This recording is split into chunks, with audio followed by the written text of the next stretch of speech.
What's up, guys? Spade of the Vault Matrix here, and well, this past weekend my wife and I were up at the Philadelphia Italian Market.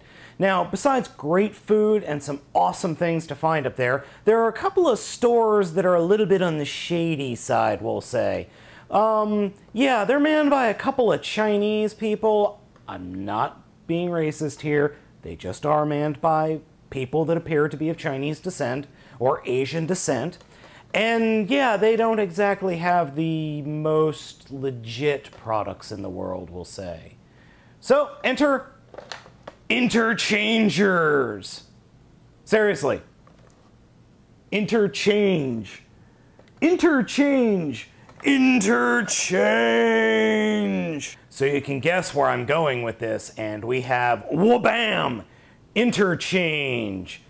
And because I am a complete glutton for punishment, wha-bam! Interchange!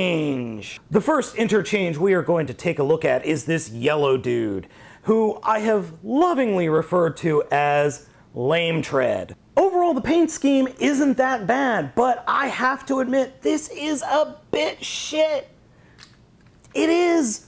There's nothing positive about this thing. I want to tell you that this is a fun little toy for $5, but it isn't. It sucks. He can't really hold his gun in either arm. One arm is super floppy, the other one is super tight, and don't even try to put the gun in this arm, the tight one, because it won't fit. His backpack will not stay on. Posability, there are ball joints here, but, well, they kind of move. And his legs have articulation. Oh, did I mention his arms fall off? If you think you want to pick this one up, don't. Save your money. Just get a Cyberverse Commander figure. It might be twice as much, but it'll be twice as good. Do I even need to talk about the plastic? I mean, we are talking pure knockoff drivel here. The plastic is fragile, uncomplicated, and just crap. I mean, this guy is complete crap. So, enough about me calling him crap. What about the transformation? Well, the transformation for this guy is uncomplicated, but at the same time, a pain in the ass. It's because nothing lines up. Start off with flipping the feet around. That's actually a good idea, and I don't see that enough in other toys. Then, push the legs together. Now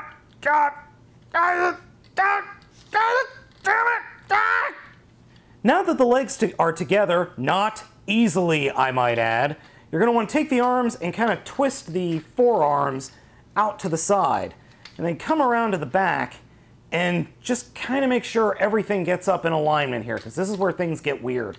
Take the head, fold the head back as far as it'll go, and then you can lift the backpack up. And it will stay into place. It will stay in place sometimes. Now for the arms, I don't know how well this is going to show up, but the arms are here. They're going to swing into underneath the roof of the vehicle. But at the same time, you want to swing the doors in front of the robot mode, like this. And if you don't do this, you will be in pain. So fold the arms up, and you can see the arms folded up here in the back. Then take the forearms, twist them some more, and then fold them at the elbows. Then we can bring the sides here down and just kind of get them behind the doors and maybe snap them into place. It's not easy, I'm not gonna lie, especially if things are just a little bit unlined up. Then take the hatch here and fold that down and peg it into place, but good luck trying to get the pegs to actually stay. They require quite a bit of force, and they don't always stay. Finally, for the legs, you would think you would just slide the legs up into place. Well, sort of.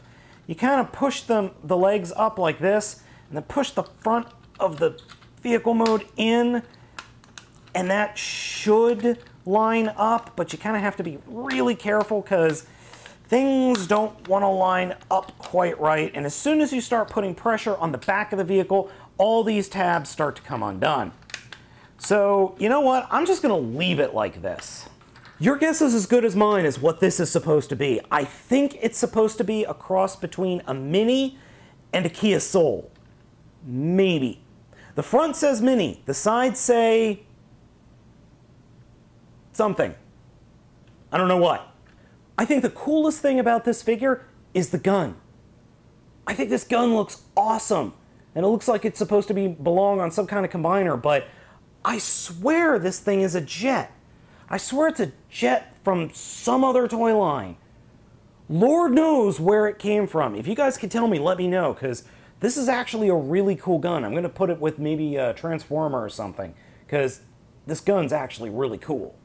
Again, this thing's crap. I mean, pure and utter crap. And I feel like I wasted my $5 because, good God, this thing is garbage. And unfortunately, I don't have any bricks to smash it with, or a flamethrower, or a cannon, or even a gun. Yes, I'm an American who doesn't own a gun. Wait, I do own swords. And I have an axe.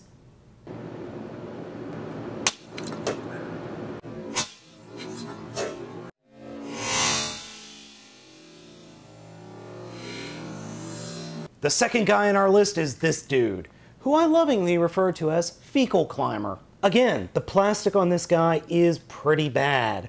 It's not that great, but this figure is a little bit more charming than the other one we're talking about here. For example, he has posable arms that are actually pretty tight. His head sculpt is actually pretty good. I mean, this is a half-decent head sculpt. The robot mode is a little brickish, I'll admit, but it does have a certain flavorful charm to it. His gun is also really cool, though it looks like a weird version of a weapon from Abba Ranger, kind of like the blue Dino Thunder's shield crossed with the black Dino Thunder Ranger. Very, very strange, but I dig it. Again, though, it feels like this is from another toy. And by God, he even has posability in the legs. I did not expect that. Unfortunately, the arms are a little bit iffy because when you try to move them up, oh, he kind of loses his boobs. Because of that chest plate, you are forced to keep the arms out like this, as opposed to putting them up to the rest of the body, which makes it look just a little better. Overall, though, I'd say the robot mode works. This is actually not a bad robot mode. Yeah, when you turn it around and look at it from the back, it looks terrible, but the front is actually not so bad. Given that the chest plate needs to be able to stay on and all that, that's a little bit iffy. Transformation for this guy is super easy comparatively. All we're going to do is take the arms and put them straight down to the body, push the head in, and sometimes it wants to go in, sometimes not. Take the legs and put them together. And again, we have the same snapping issues. And then slide the legs up and kind of wiggle them into place. Good enough. Then take these wheels and fold them back and up underneath the front of the vehicle. Then take his chest plate and peg it on with these really small peg holes. Though we're not done yet. He comes with extra components that can't really be stored in robot mode. We have the classic Jeep windscreen, like so. And then the damn thing comes with plastic roll bars. Roll bars! On a knockoff! So the obvious not Jeep Wrangler that you end up with is actually pretty cool. This is not bad. I gotta admit, I'm mildly impressed. You can even peg the arms in. There are little pegs in here that you can peg the arms in, and the arms are molded to be gas tanks, and this isn't bad. In fact, it reminds me of Roll Bar from the Alternity line, or the, what do we call it over here? Alternity or Vinyltech or whatever you want to call it. There is some crap, though, here. The wheels, the rear wheels, they have nothing to do with the transformation, but look at these. Wobble, wobble, wobble. I mean, there is some serious bad alignment juju going on back here. Overall, if you see the interchangers, pick this guy up. He's actually not bad. I'm not saying he's going to be able to hold a candle to anything official, but for $5, $6, he's worth owning, and he could keep a kid entertained for a while, though you do run into the problem with the chest plate in robot mode. In vehicle mode, it holds together quite nicely. So overall, with a little bit of paint and maybe a little work, this guy could actually be really awesome. He's okay right now. He's passable as a transforming toy, but otherwise, buyer beware. These are not going to be very good. I did forget one thing. He has working doors. They actually put working doors on this. One last thing before we go. There are 3 interchange vehicles. I've got 2 of them. The middle one I could not find. I went to 3 different stores and they all had these things. And I could not find the SUV. And honestly, the SUV kind of looks like, what's his name? From RID, the one Autobot brother. X-Brawn, that's his name. So I hope you've enjoyed this look at interchange. And, well, yeah, the yellow one, it sucks. The other 2 were the Wrangler, the Jeep. It's not so bad. Don't know about the middle one. So, yeah, buyer beware. $5 isn't going to buy you much at these stores. I'll catch you next time.